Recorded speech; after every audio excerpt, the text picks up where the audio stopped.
শহর ছিল।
মহান ইস্তার, হে সকল প্রভুর মাতা, হে আমাদের দয়ালু প্রভু, আমাদের জন্মদানকারী মঙ্গলদাতা প্রভু, এই অবুঝ শিশুটিকে আরোগ্য দান করুন আর তার মা জননীকে আনন্দিত করুন।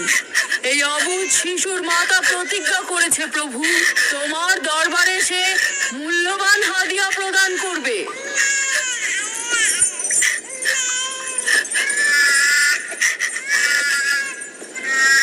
আমি মহান ইস্তারের কাছে প্রার্থনা করেছি যেন তিনি তোমার সন্তানকে জীবিত রাখেন। তুমি এখন তোমার সন্তানকে নিয়ে যেতে পারো।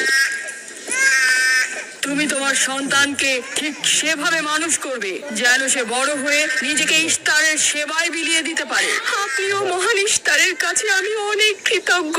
মহান ইস্তারের ওপর রহমত বর্ষিত হোক। আপনার ওই ইস্তারের মেহেরবানিতে আমার মৃত সন্তান জীবিত অবস্থায় ফিরে এসেছে। ইস্তার মহান, তার উপর রহমত বর্ষিত হোক। ইস্তার মহান, তার উপর রহমত বর্ষিত হোক। মহান ইস্তার, তার উপর রহমত বর্ষিত হোক। ইস্তার মহান, ইস্তার মহান, তার উপর রহমত বর্ষিত। এই বাচ্চাটির মতো আমাদের সন্তানও নিশ্চয়ই সেরে উঠবে, তাই না? ইস্তার খোদা দয়ালু ও শক্তিশালী, তিনি নিশ্চয়ই আমাদের বাচ্চাকে সাফা দেবে। হ্যাঁ, আমারও তাই মনে হয়। চলো যাই। তোমাদের এ কি হলো? তোমরা তো নিজেরাই ফেরেশতার সেজদা পেয়েছো, আর এখন কিনা নিজেরাই নিজেদের সেজদা করছো।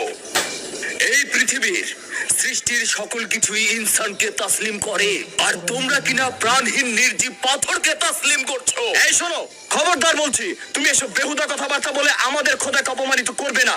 আমি এই কথাগুলো নিজে থেকে বলছি না, আমি খোদা কর্তৃক প্রেরিত কথাগুলো এই কিতাব থেকে বলছি। এটি হচ্ছে আসমানি সহি কিতাব, যা আমার দাদা ইব্রাহিম নবীর উপর নাজিল হয়েছিল। আমি তার দিনের অনুসারী এবং এই কিতাবের প্রচলন ও দাওয়াত প্রদানকারী। নিজে থেকে কিছু বলছি না। ওই আসমানি কিতাবে কি লেখা আছে আমাদের খোদাদেরকে অপমানিত করতে হবে?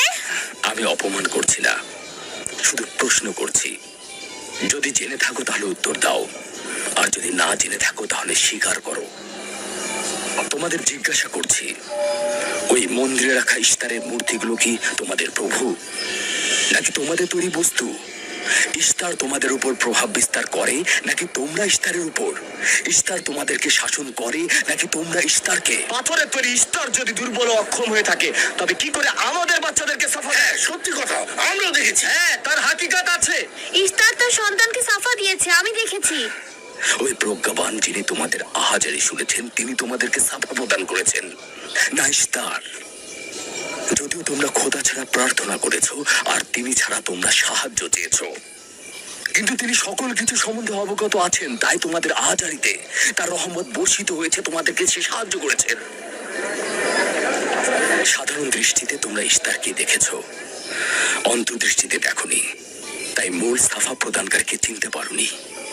ইয়াকুবের কথার মূল অর্থটা আমি এখন বুঝতে পারছি। সে চাইছে যে আমরা আমাদের খোদাদেরকে বাদ দিয়ে তার খোদার ইবাদত করি। আমরা আমাদের খোদার অনেক কল্যাণকর কাজ দেখেছি, তোমার খোদা কি দেখছি? আমি তোমাদেরকে সকলের চাইতে ঊর্ধ্বে অবস্থিত খোদার দিকে আহ্বান করছি। তিনি সৃষ্টির সকল কিছু চাইতে ঊর্ধ্বে। তাই নাকি? কি করে বুঝবো তোমার খোদা অন্যান্য সকল খোদার চাইতে ঊর্ধ্বে? তুমি আর তোমার খোদা ও ইস্তারের মন্দিরের ধর্মযাজকের মতো স্বর্ণরৌপ্য লুটে নিতে চাইছো না, তা কি করে বিশ্বাস করব? আমার বাস্তব অবস্থা হচ্ছে আমি গভর্নর লাবানের নিয়োজিত রাখাল। আমার কোনো কিছুই নেই, আর কোনো কিছুর জন্য আমি কারো কাছে প্রতিদানও চাইনি। তোমরা কি আমাকে আমার কাজ অন্বেষণ আর রাখালি করা ছাড়া আর কিছু করতে দেখেছো? দেখেনি জন্য কি এখন আমাদের দেখতে হবে? তুমি হয়তো সুযোগের অভাবে ভালো আছো, নয়তো তুমিও কোনো অংশে কম যেতে না। তোমরা সবাই একই রকম। ধর্মকে তোমরা মুখোশ বানিয়ে নিজেদের আখের গুছিয়ে নাও। সহজ সরল মানুষদের ঠকিয়ে তাদের সম্পদের রাজা হও। তোমার কষ্ট বুঝতে পারছি। তোমার সন্তান মৃত্যুর কোলে ঢলে পড়েছে, অথচ কেউ তাকে সাহায্য করতে এগিয়ে আসেনি। না ইস্তার জাদুকর, না ওই মন্দিরে খোদা ইস্তার। তাই সকল খোদাকে দোষারোপ করার অধিকার হয়তো তোমার আছে। মন্দিরের অক্ষম ইস্তারের সঙ্গে আমার কোনো কাজ নেই। আমার কথা তোমার না দেখা প্রভুর সঙ্গে। আমরা অনেক ধৈর্য ধরেছি আর অনেক কষ্টও করেছি। এখন আর কোনো নতুন খোদাদের ধৈর্য ধরার মতো অবস্থা আমাদের নেই। আমাদের ধর্মযাজক আসছে, আরাস্তার কথা শাস্তি পাবে। পালাও ফারিস, তুমি পালাও। ওইদিকে পালিয়েছে। ওইদিকে যাও, ওকে বন্দি করে নিয়ে এসো। দেখো যেন পালিয়ে না যায়। ওকে ছেড়ে দিন, যে করে হোক ওকে ধরে নিয়ে ফিরবে। ছেড়ে দিন, ওকে মাফ করে দিন।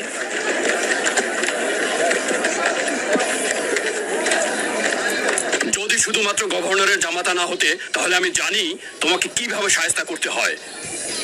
মন্দিরের কোনো প্রতিনিধির সাথে আমার কোনো কাজ নেই।